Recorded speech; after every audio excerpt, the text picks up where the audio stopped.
এরপর আল্লাহ বলছেন ওয়ায়ুদখিলুহুম জান্নাতিন তাজরি মিন তাহতিহাল আনহার খালিদিন ফিহা রাদিয়াল্লাহু আনহুম ওয়া রাদু আন। আর ওই ঈমানদারদেরকে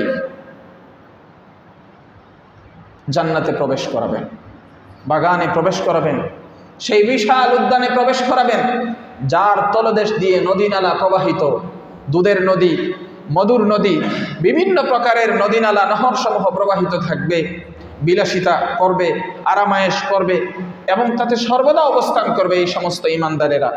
আল্লাহ বলেন আল্লাহ তাদের ব্যাপারে সন্তুষ্ট হয়ে গেছেন, তারাও আল্লাহর ব্যাপারে সন্তুষ্ট হয়ে গেছে। সুবহানাল্লাহ।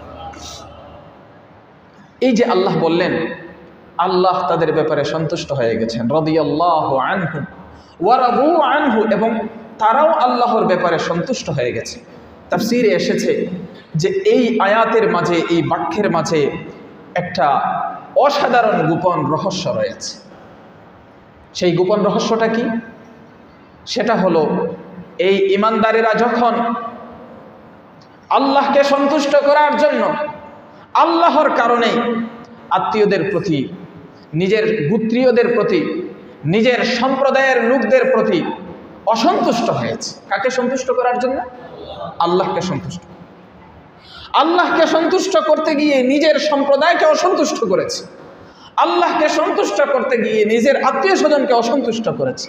তারা যখন এই কাজ করেছে তখন তো তারা একা হয়ে গেল।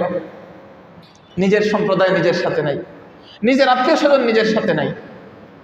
আল্লাহ রাব্বুল আলামিন তখন তাদেরকে পুরস্কার দিলেন তাদের ব্যাপারে তার পক্ষ থেকে সন্তুষ্টির মাধ্যমে, যে সবাই অসন্তুষ্ট হয়েছে, আমি আল্লাহ তোদের ব্যাপারে সন্তুষ্ট হয়ে গেছি।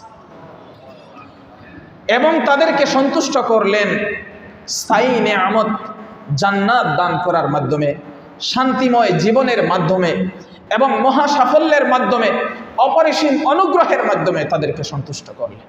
একটা হলো আল্লাহ নিজে সন্তুষ্ট হলেন যে সবাই অসন্তুষ্ট হয়েছে, আমাকে সন্তুষ্ট করার কারণে আমি তোদেরকে আমার পক্ষ থেকে আমি তোদের উপর সন্তুষ্ট হয়ে গেছি, এই গ্যারান্টি দিলাম। এবং আরেকটা হলো তোমাদেরকে মহা সাফল্য, অপরিসীম অনুগ্রহ এবং সেই স্থায়ী জান্নাতের মাধ্যমে তোমাদেরকে সন্তুষ্ট করলাম। এবং এই জন্য সাহাবায়ে কেরামের ব্যাপারে আমরা কি বলি?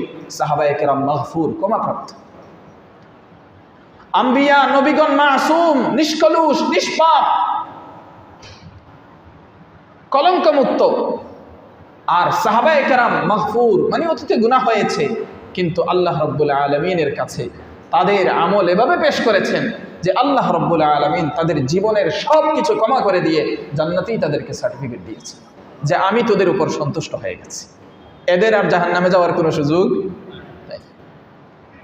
এখন যদি ওই সাহাবাদের মতো আমরাও হতে পারি, আমাদের ব্যাপারেও এটা আসবে, কিন্তু আমরা তো আর কোনো ঘোষণা লাভ করব না। কিন্তু এই নীতিমালা আমাদের জন্য রয়ে গেছে, এই নীতিমালায় যদি চলি আমাদের জন্য আশা করা যায় এই পুরস্কার বহাল থাকবে। এজন্য আল্লাহর ঈমানদার বান্দাগণ, আমাদের এই বিষয়টা খেয়াল রাখা দরকার।